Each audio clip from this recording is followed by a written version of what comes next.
The moon base.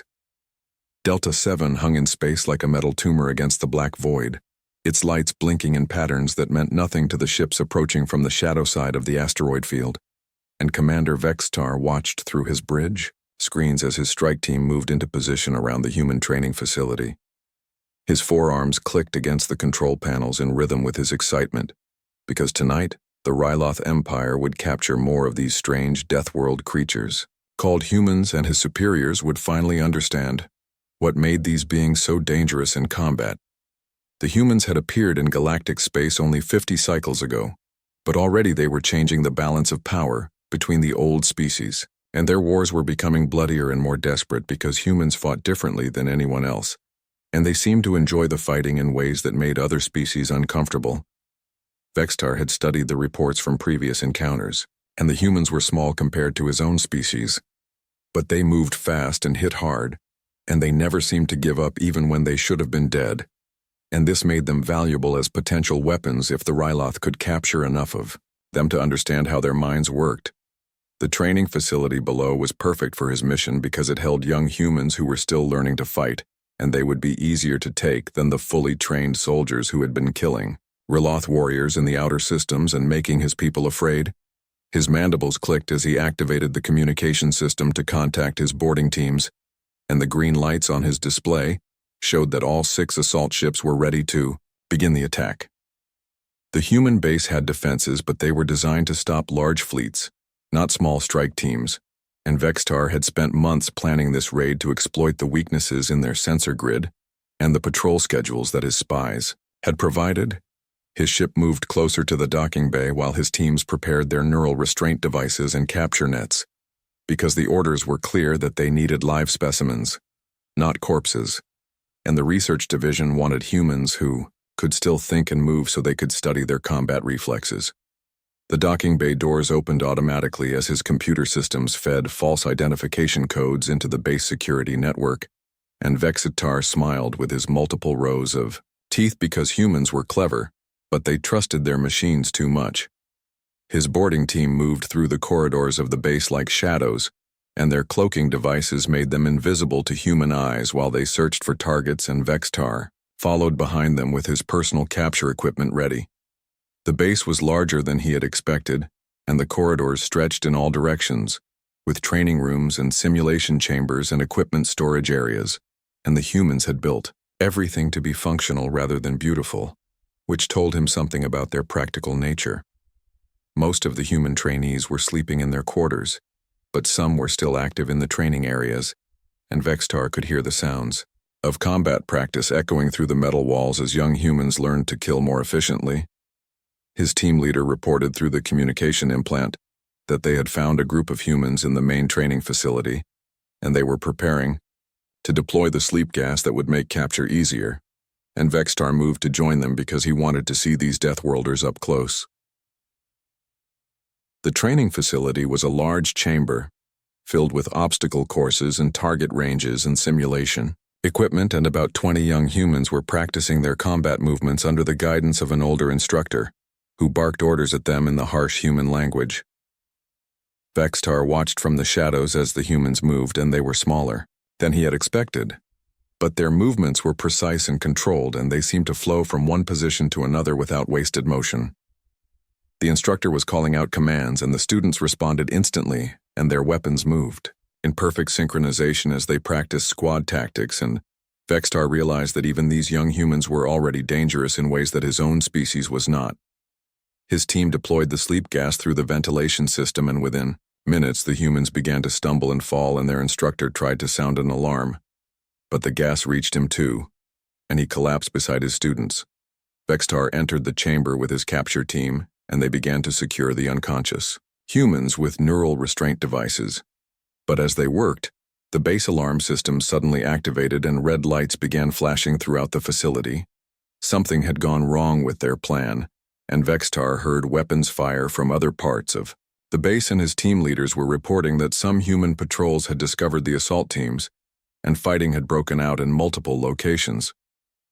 The mission was becoming more complicated than he had planned, but Vextar still had a chance to capture some specimens before they had to retreat. and he ordered his team to grab as many unconscious humans as they could carry. His warriors lifted the sleeping humans and began moving toward the extraction point. But the base defense systems were activating and blast doors were sealing throughout the facility, and Vexitar realized they might become trapped if they did not move quickly. As they carried their prisoners through the corridors, the lights went out and emergency power kicked in, and the red alarm lights made everything look like the inside of a blood vessel. And Vexitar could hear human voices shouting commands in the distance. His rear guard reported that armed humans were following them and trying to cut off their escape route, and Vexitar knew that he needed to reach his ship before the human reinforcements arrived from their main base. They were moving through a supply corridor when one of his warriors reported that they were carrying too many prisoners, and the weight was slowing them down, and they needed to leave some behind if they wanted to escape. Vexitar was about to give the order to abandon the smallest human when he heard footsteps behind them and turned to see a young human female running toward them with her hands raised and no weapons visible. She was small even by human standards, and her dark hair was pulled back in a practical style, and she wore the gray training uniform that marked her as a student rather than an instructor. His warriors raised their weapons, but Vexitar held up one of his 4 hands to stop them, because this human was alone and unarmed, and she seemed to be surrendering. The human female stopped about 10 feet away and spoke in the common galactic language that most species used for communication, and her voice was calm despite the dangerous situation. She said that she wanted to make a deal, and that she would come with them willingly if they would leave the other prisoners behind. And Vexitar was surprised because most species would try to rescue their captured members, not offer to trade places with them. Her offer was interesting because she was awake and alert, and would be a better subject for study than the unconscious prisoners, and Vexitar decided that one willing captive was worth more than several who might cause problems. He ordered his warriors to release the other humans and take this new prisoner instead, and the human female nodded and walked toward them with her hands still raised, and Vexitar activated his neural restraint device. The device sent electromagnetic pulses that would disrupt her nervous system and make resistance impossible, and the human female staggered slightly as the field took effect, but she did not fall or cry out in pain. Vexitar was impressed by her tolerance for the neural restraint because most species collapsed immediately when exposed to the field, but humans seemed to have a higher resistance to such weapons. His warriors secured her with energy restraints around her wrists and ankles, and she offered no resistance as they led her toward their extraction point, and Vexitar felt satisfied that his mission had succeeded, despite the complications. The human female looked back, once at her unconscious comrades, and Vexitar saw something in her eyes that he could not identify, and for a moment he wondered if he had made a mistake by accepting her offer. But then his warriors reported that the escape route was clear. They reached his ship just as human reinforcements arrived at the far end of the base, and Vexitar ordered an immediate departure while his prize was secured in the holding bay. And as they lifted off from the moon base, he felt the satisfaction of a successful hunt. The human female sat quietly in her restraints and did not struggle or plead for release, and Vexitar thought that she was either very brave or very stupid, and he looked forward to finding out which. The human female sat in the energy restraints without moving, and Vexitar studied her through the transparent barrier that separated the holding area from the main ship corridor, and she was smaller than he had expected, but her breathing was steady and controlled. Her name was Lee Hana, according to the identification device they had found in her uniform, and she was 19 cycles old, which made her barely an adult by human standards, and Vexitar wondered what kind of society sent such young individuals to military training. The ship was moving away from the moon base at maximum speed, and his sensors showed no pursuit ships following them, and Vexitar felt confident that his mission had been successful, even though they had captured only one specimen instead of the dozen he had originally planned. He activated the communication system to contact General Korthak and report his success, and the general's image appeared on the screen with his ceremonial armor gleaming under the bridge lights. Vexitar explained how they had infiltrated the human training facility and captured a young Deathworlder specimen who had surrendered willingly, and the general's mandibles clicked with approval as he listened to the report. The general wanted to know more details about the human's behavior, and Vextar described how she had offered to trade places with the other prisoners and how she had walked into captivity without resistance. This information seemed to please the general because it suggested that humans could be reasoned with and potentially controlled through emotional manipulation, and he ordered Vextar to begin preliminary studies immediately. The research division had provided specific instructions for examining human prisoners, and Vextar had studied the procedures during his journey to the moon base, and he was eager to begin the work that would advance his career. Humans were supposed to be dangerous in combat, but they were also supposed to be physically weak. Compared to most galactic species, and their single heart and fragile bone structure made them seem vulnerable. Vextar had examined the bodies of dead humans after previous battles, and their internal organs were compact and efficient, but they lacked the redundant systems that kept other species alive after serious injuries. The human female in his holding bay looked even more fragile than the corpses he had studied, and he could not understand how such small creatures had become so effective at warfare. Her muscles appeared underdeveloped compared to Ryloth physiology, and her skin was thin and soft without any natural armor, and her limbs seemed too slender to generate significant force in combat. Vextar decided to begin his examination. While they were still traveling to the research facility, and he entered the holding bay with his portable scanner and medical instruments, the human looked up at him as he approached, and her eyes were dark brown and showed no fear, only a calm alertness that reminded him of a predator watching potential prey. He activated his scanner and began recording her vital signs, and the device showed that her heart rate was slightly elevated but still within normal human parameters, and her brain activity indicated that she was fully conscious and aware.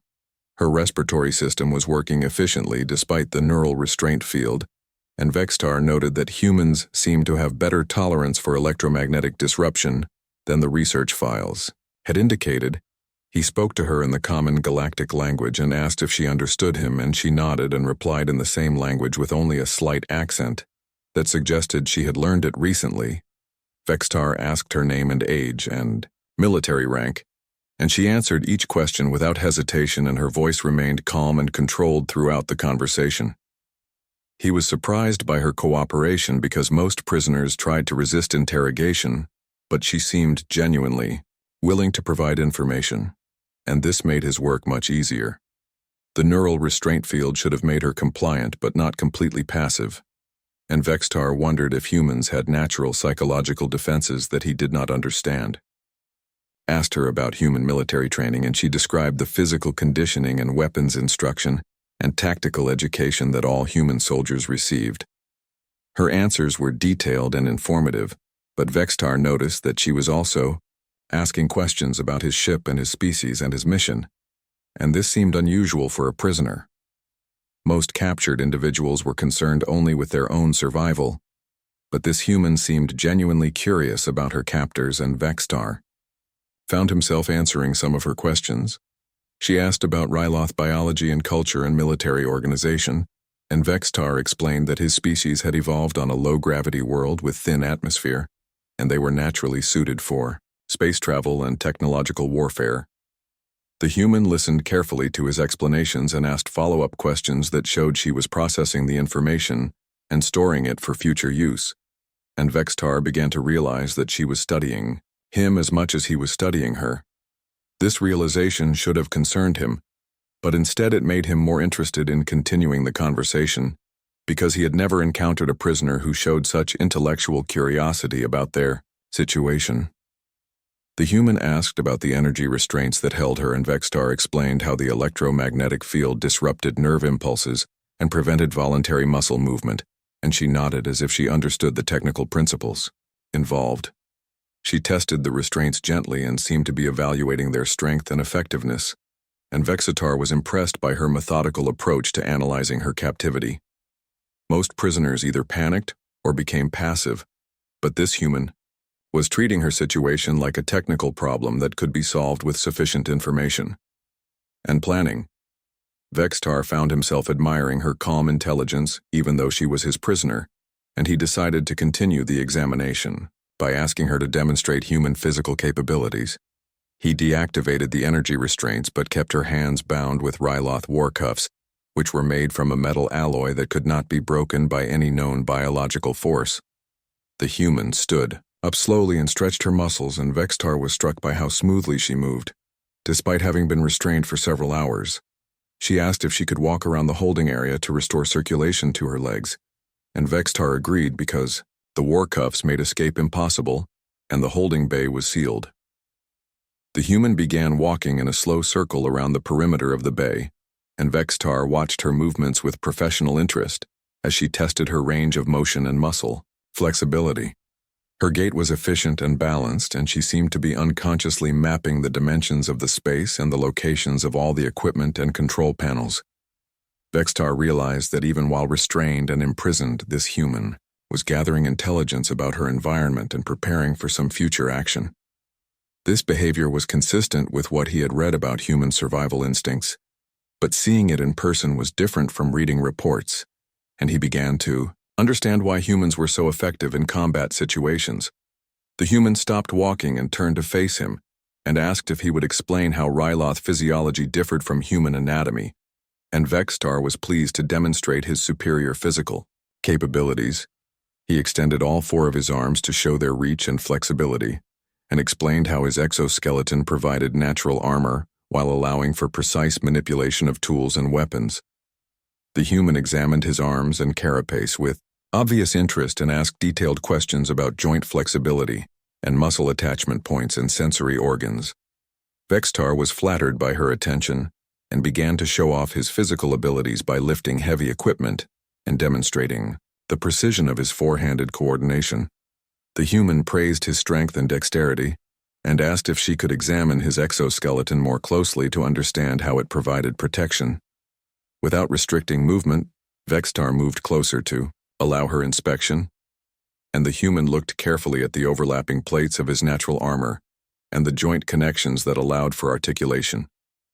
She seemed particularly interested in the breathing spiracles along his thorax and asked how his respiratory system worked in different atmospheric conditions. Vextar explained that his species could function in much thinner air than humans required, and that the spiracles could be sealed against contaminated environments.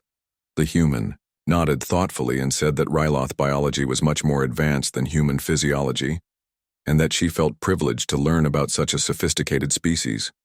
Her compliments pleased Vextar, and he found himself warming to this intelligent young prisoner who showed such appreciation for Ryloth's superiority. He decided to remove her restraints completely so that she could move more freely and demonstrate human physical capabilities for his research. The war cuffs dropped to the floor with a metallic clang, and the human rubbed her wrists where the metal had pressed against her skin and thanked him for his kindness. Vextar felt proud of his magnanimous treatment of his prisoner, and he looked forward to writing a report that would impress his superiors with both his successful capture and his skilled interrogation techniques.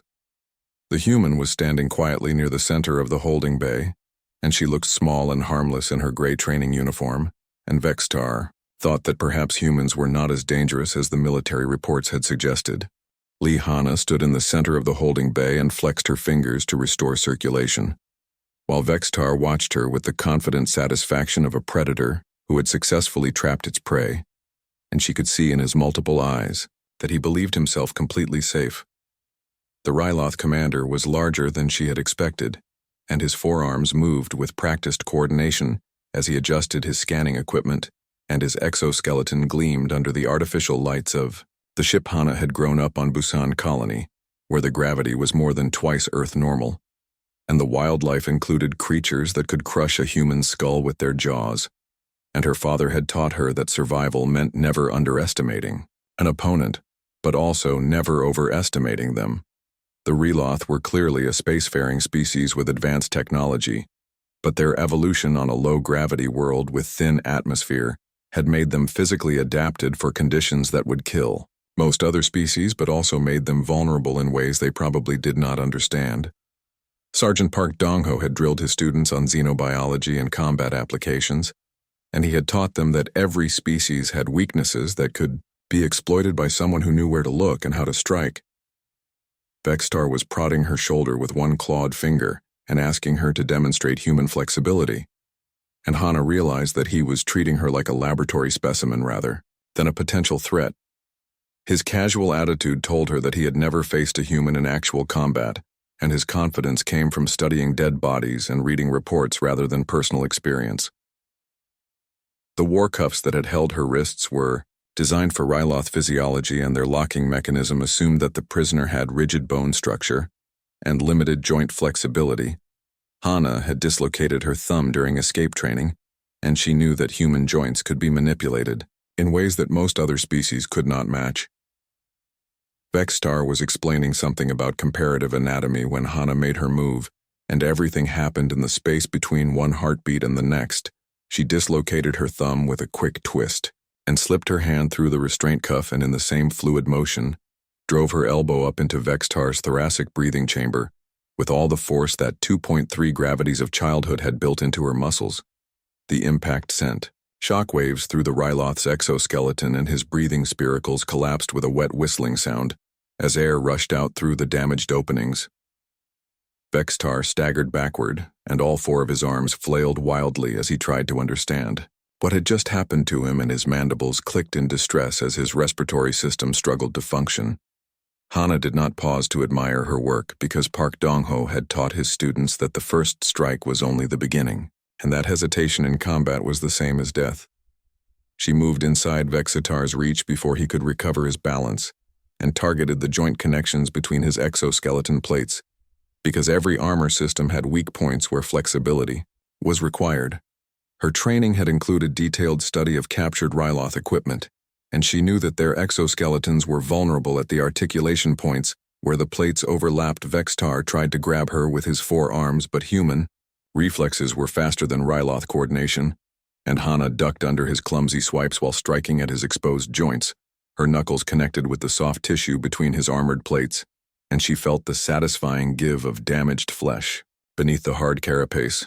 The Ryloth commander was making high-pitched chittering sounds that she assumed were cries of pain, and he was backing toward the holding bay door while ichor leaked from his damaged breathing apparatus. Hana pursued him relentlessly, because instructor Choi Minho had taught his students that injured opponents were more dangerous than healthy ones, and that mercy in combat was suicide.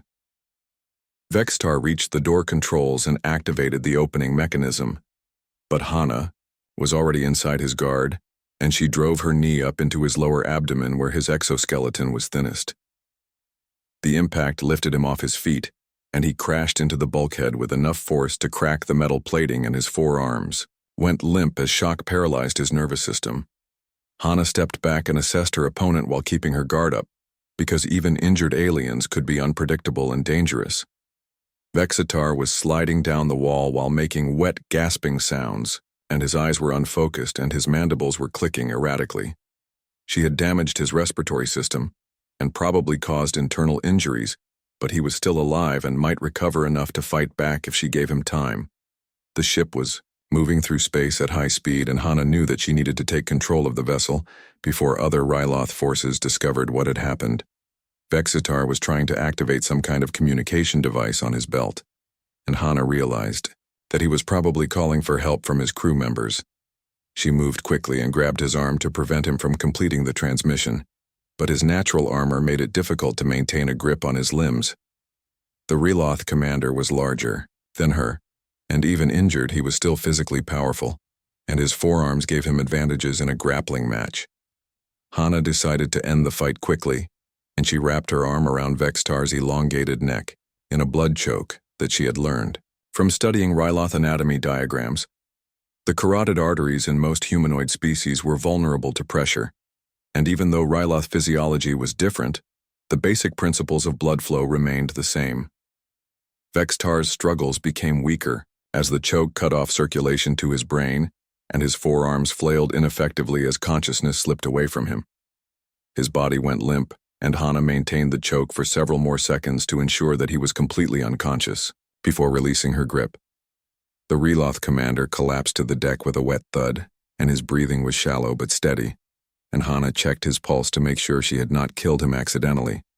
She needed him alive because a dead prisoner could not provide information, and she was alone on an alien ship in hostile space with no way to contact human forces. Vexstar's belt contained several devices that she did not recognize, but she removed them all and secured them in her uniform pockets because they might be useful later. The ship was continuing on its programmed course, and Hana knew that she needed to reach the bridge and take control of the navigation system before they arrived at their destination. She dragged Vextar's unconscious body away from the door and activated the opening mechanism and stepped into the corridor beyond the holding bay. The ship was larger than she had expected, and the corridors branched in multiple directions with alien symbols marking different sections, and she had no idea which way led to the bridge. Her training had included basic starship operations, but human vessels were designed differently than Ryloth ships, and she would have to learn the control systems quickly. The corridor walls were covered with displays showing ship status information in Ryloth script, and Hana wished she had paid more attention to the xenolinguistics classes that she had considered boring. She could hear mechanical sounds from deeper in the ship, and she hoped that meant the vessel was operating automatically rather than being piloted by additional crew members. The thought of facing more Ryloth warriors was daunting because she had been lucky with Vextar, and he had underestimated her capabilities.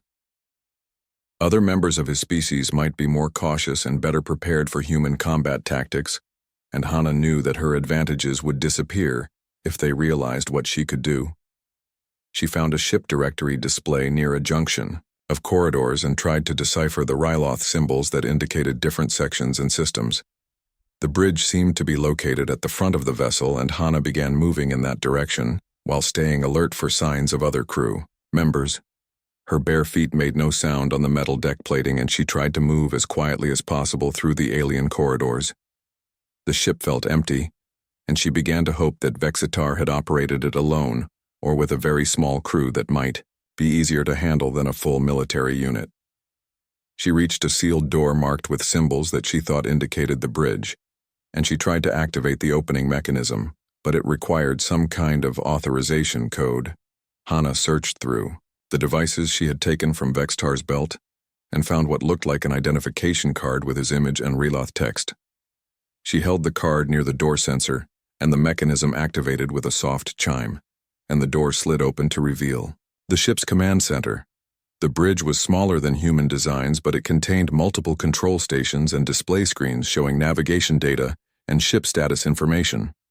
Hana stepped inside and looked for the pilot's station while hoping that Ryloth ship controls would be intuitive enough for her to figure out. She was studying the navigation display when she heard movement behind her and turned to see Vexitar standing in the doorway with ichor dripping from his damaged spiracles and his forearms trembling with rage. Vextar stood in the bridge doorway, and his breathing made wet rattling sounds through his damaged spiracles, and his forearms were shaking with a combination of pain and fury as he realized that his prize specimen had somehow escaped and injured him. Hana turned to face him and dropped into the combat stance that instructor Choi Minho had drilled into his students until it became automatic, and her weight was balanced on the balls of her feet, ready to move in any direction. The Ryloth commander was larger than her, and his reach advantage was significant, but she could see that his movements were slower than before, and his breathing was labored, which meant that her first attack had done serious damage. Vextar's multiple eyes were focused on her with an intensity that she had not seen before, and she realized that he finally understood that she was dangerous rather than helpless. His mandibles were clicking in rapid patterns that she assumed were either curses or commands, and he was activating some kind of device on his wrist that might be calling for reinforcements. Hana knew that she could not afford to let this fight drag on because other crew members might respond to his calls, and she would be overwhelmed by superior numbers. She moved first and closed the distance between them before Vextar could fully deploy his forearms in a defensive pattern, and her initial strike targeted his injured breathing apparatus. The Ryloth commander tried to block her attack, but his coordination was impaired by his injuries, and Hana's fist connected with his thoracic chamber and sent fresh waves of pain through his respiratory system. Vextar staggered backward and crashed into a control console, and sparks flew from damaged equipment as his weight crushed the delicate instruments. Hana pressed her advantage and targeted his leg joints because bipedal species were vulnerable when their mobility was compromised, and she had studied the articulation points in Ryloth anatomy. Her kicks connected with the soft tissue behind his knee plates, and she felt the satisfying crunch of damaged cartilage as his left leg buckled under his weight. Vextar fell to one knee and tried to grab her with his forearms. But Hana had already moved out of his reach and was circling to attack his blind spot. The bridge was cramped and filled with control stations that limited her movement options, but the same restrictions applied to her opponent, and his larger size made him clumsier in the confined space. Vextar was trying to stand, but his damaged leg would not support his weight, and he was reduced to crawling across the deck while his forearms reached for her desperately. Hana could have finished him quickly, but she needed information about the ship's systems and his communication codes, and killing him would leave her stranded in hostile space. She moved behind him and applied another blood choke, but this time she controlled the pressure to keep him conscious, while restricting his movement. Vextar's struggles grew weaker as the choke took effect and his forearms went limp, as his oxygen-starved brain began to shut down non-essential functions. Hana released the pressure just enough to allow blood flow to resume, and Vextar gasped as consciousness returned and his eyes focused on her face. She spoke to him in the common galactic language and told him that she wanted to make a deal and that his survival depended on his cooperation. Vextar tried to speak, but his damaged breathing apparatus made communication difficult, and his voice was weak and raspy when he finally managed to form words. He asked her what she wanted, and Hana explained that she needed access to the ship's navigation system and communication array and his personal authorization codes. The Reloth commander's eyes showed a mixture of pain and confusion as he processed her demands, and she could see him trying to understand how his simple capture mission had become a negotiation for his life. Hana tightened the choke slightly to remind him of his situation and explained that human military training included detailed instruction in starship operations, and that she was capable of piloting his vessel. Vextar's mandibles clicked in what might have been disbelief, and he asked how a young cadet could know enough about Ryloth technology to operate their ships. Hana smiled and told him that humans were very good at learning new skills quickly, and that her species had a talent for adapting enemy technology to their own purposes. She released the choke and helped Vextar sit up against a control console, but kept her hand near his throat as a reminder of her ability to render him unconscious again. The Ryloth commander was breathing heavily, and ichor was still leaking from his spiracles, and his left leg was bent at an unnatural angle that suggested serious structural damage.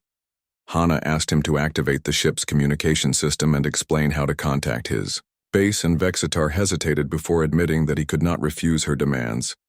His forearms moved slowly across the control panel, and various displays came to life showing communication frequencies and contact protocols. Hana watched carefully as he demonstrated the procedures, and she memorized the sequence of commands that would allow her to access the system independently. She asked about the ship's navigation computer, and Vextar explained that they were currently traveling toward a Ryloth research facility where human prisoners were studied and dissected. The facility was heavily defended, and approaching it without proper authorization would result in immediate destruction by automated defense systems. Hana asked for the authorization codes, and Vextar claimed that he did not have clearance to provide that information. But she tightened her grip on his throat, and his resistance crumbled quickly. He provided the codes and explained the communication protocols that would identify his ship as friendly to the defense systems. Hana made him repeat the information several times to ensure accuracy, and she practiced the pronunciation of the Ryloth phrases until she could reproduce them convincingly. The ship's navigation displays showed that they were still several hours away from their destination, and Hana realized that she had time to study the ship's systems and plan her next moves. She asked Vextar about his crew, and he admitted that he was operating the ship alone because the mission required stealth and a smaller crew meant less chance of detection. This information pleased Hana because it meant that she would not have to fight additional opponents, and she could focus on learning to control the ship. Vextar's injuries were serious, and he was losing strength as shock and blood loss took their toll on his system. Hana realized that he might die before she reached her destination, and she needed to keep him alive long enough to provide any additional information she might require. She found what looked like a medical kit among the bridge emergency supplies and tried to treat his wounds using basic first aid principles. The Ryloth anatomy was different from human physiology, but the principles of stopping bleeding and preventing shock were universal. Vextar submitted to her treatment without resistance, and his breathing became slightly easier as she sealed his damaged spiracles with medical patches. She asked him about the research facility and what happened to human prisoners who were taken there, and his answers made her angry in ways that she had not expected. The Ryloth were not just studying humans, but were performing experiments that killed their subjects, and they were trying to understand human combat abilities by dissecting human brains. Hana felt a cold fury building in her chest as she realized that her fellow humans were being tortured to death by these aliens who considered themselves superior. She looked at Vexitar with new understanding and saw him not as an individual opponent but as a representative of a species that needed to learn respect for human life. The Ryloth commander seemed to sense her change in mood, and his eyes showed fear for the first time since their fight had begun. Hana stood up and moved to the communication console and began activating the systems that would allow her to contact human forces. Vexitar asked what she was planning, and Hana told him that she was going to teach his people a lesson about underestimating humans. She explained that the research facility was about to receive some unexpected visitors, and that the Ryloth Empire was going to discover what happened when they made humans angry. Vexitar's mandibles clicked in distress as he realized that his capture mission had become something much larger and more dangerous than anyone had anticipated. Hana activated the long-range communication system and began broadcasting on frequencies that would reach human military units. Her message was simple and direct, and it contained the location of the Ryloth research facility and the authorization codes needed to penetrate their defenses. She also transmitted detailed information about Ryloth's ship design and weapon systems and tactical weaknesses that human forces could exploit in future engagements. Vexitar tried to stop her, but his injuries left him helpless, and he could only watch as his prisoner turned his successful mission into a disaster for his entire species. Hana finished transmitting the tactical information to human forces and turned away from the communication console to find Vexitar staring at her with an expression that she had never seen on an alien face before. The Ryloth commander's multiple eyes showed a combination of fear and grudging respect as he finally understood what kind of creature he had captured and what the consequences of his actions would be. His breathing was shallow and labored through the medical patches she had applied to his damaged spiracles, and his left leg remained bent at an unnatural angle, but he was still conscious and aware. Hana checked the navigation display and confirmed that they were still several hours away from the Ryloth research facility, and she had time to complete her mission before human reinforcements arrived. She activated the ship's internal communication system and began recording a message that would be transmitted to General Korthak and the other Ryloth commanders. Her voice was calm and professional as she explained that Commander Vexitar had been defeated by a single human cadet and that his spine had been fractured during the brief engagement. She described the tactical errors that had led to his capture and the weaknesses in Ryloth combat doctrine that made them vulnerable to human fighting techniques. The message included detailed technical specifications of the stealth ship and its weapon systems, along with the location and defense codes of the research facility. Hana explained that human forces were already responding to her transmission, and that the facility would be under attack within hours. She concluded by stating that this was only the beginning, and that the Ryloth Empire would learn to respect human capabilities or face the consequences of continued aggression. Vexitar listened to her words with growing horror as he realized that his simple capture mission had become a strategic disaster that would expose critical military secrets to the enemy. Hana finished the recording and programmed it to transmit automatically when they reached communication range of the research facility. She turned back to Vexitar and saw that he was trying to reach a control panel with one of his 4 arms, and she moved quickly to prevent him from interfering with her plans.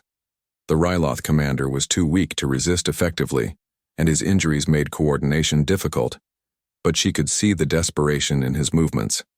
Hana grabbed his reaching arm and twisted it behind his back in a joint lock that would cause immediate pain if he tried to struggle. Vexitar's mandibles clicked in distress, and he asked why she was doing this when she could simply escape in one of the ship's emergency pods. Hana explained that escaping was not enough because the Ryloth would continue capturing and torturing humans until they learned that such actions carried a price. She told him that her instructor Park Dongho had taught his students that sometimes The best defense was a devastating offense that made enemies reconsider their aggressive intentions. Vextar's eyes showed confusion as he tried to understand human psychology and the concept of retribution that seemed to drive their military thinking, asked if all humans were like her. And Hana smiled as she explained that she was actually considered average by human military standards. The truly dangerous humans were the ones who had survived multiple combat deployments and learned to kill efficiently. While maintaining their sanity, Vextar's breathing became more labored as he processed this information and realized that his species had been fighting the least dangerous representatives of humanity. Hana released his arm and moved to the pilot's station, where she began learning the ship's control systems by experimenting with various displays and input devices. The Ryloth technology was more advanced than human designs, but the basic principles of starship operation were universal, and she was able to understand most functions. She programmed a new course that would take them closer to the research facility, but keep them out of range of the defensive weapons until human forces arrived. Vextar asked what would happen to him when the facility was destroyed, and Hana considered the question while monitoring the ship's approach vector. She explained that he would probably survive if he cooperated with human forces and provided information about Ryloth military operations. His value as a prisoner would depend on his willingness to help prevent future conflicts between their species. Vextar's mandibles clicked thoughtfully as he weighed his options and realized that his survival depended on betraying his own people. Hana could see the internal struggle in his eyes as duty and self-preservation warred within his alien psychology. She told him that humans understood the concept of honorable surrender, and that prisoners who cooperated were treated according to established protocols. The alternative was to be classified as a war criminal, responsible for the torture and murder of human captives, and face appropriate punishment. Vextar asked about the humans who had been taken to the research facility and whether any of them might still be alive. Hana's expression hardened as she explained that saving those prisoners was the primary objective of the rescue mission that her transmission had initiated. She had provided human forces with detailed intelligence about the facility's layout and defenses, along with the access codes needed to penetrate their security. The Ryloth guards would be facing human soldiers who knew exactly where to strike and how to neutralize their advantages. Vextar seemed to understand that his species had made a fundamental error in their assessment of human capabilities and military organization. He had assumed that capturing individual humans would be simple because they appeared physically weak compared to Ryloth warriors. Instead, he had discovered that humans were natural warriors who combined physical conditioning with tactical intelligence and psychological resilience. The ship's proximity alarms activated as they approached the outer edge of the research facility's sensor network, and Hana prepared to implement the final phase of her plan. She activated Vextar's personal communication codes and began transmitting the authorization sequence that would identify their ship as friendly to the automated defenses. The facility's control center responded with standard approach clearance, and Hana guided the ship toward the docking bay while monitoring for signs of human attack forces. Vextar watched her manipulation of his ship's systems with professional admiration, despite their adversarial relationship. His forearms were trembling with pain and exhaustion, but his eyes remained focused on her movements as she demonstrated human adaptability. The research facility appeared on the main display as a massive structure, built into an asteroid and bristling with weapon emplacements and sensor arrays.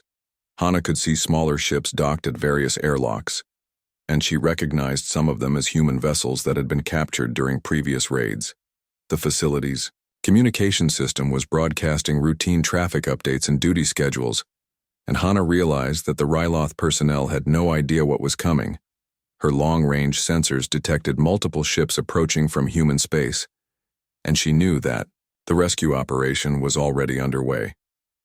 Vextar asked if she intended to dock with the facility, and Hana explained that she was going to deliver him personally to General Korthak. The general needed to understand that human prisoners were not specimens to be dissected, but soldiers who would be rescued by their comrades. She was going to make sure that the Ryloth leadership received a clear demonstration of human determination and capability. The ship entered the facility's docking bay, and automated systems guided them to an assigned berth, while Hana prepared for the confrontation that would follow. She helped Vextar to his feet and supported his weight while they moved toward the airlock, and he seemed resigned to whatever fate awaited him. Hana activated the ship's internal recording system and began broadcasting everything that happened to human intelligence services. The airlock cycled open and revealed a reception committee of Reloth guards who had come to welcome their returning commander. Their mandibles stopped clicking when they saw Vextar's condition and realized that their supposedly helpless prisoner was supporting their injured leader. Hana stepped forward and announced in the common galactic language that she was Lee Hana of the human military and that she had come to negotiate the release of all human prisoners. The facility's alarms began sounding as human attack ships emerged from hyperspace, and the real lesson in Deathworlder capabilities began.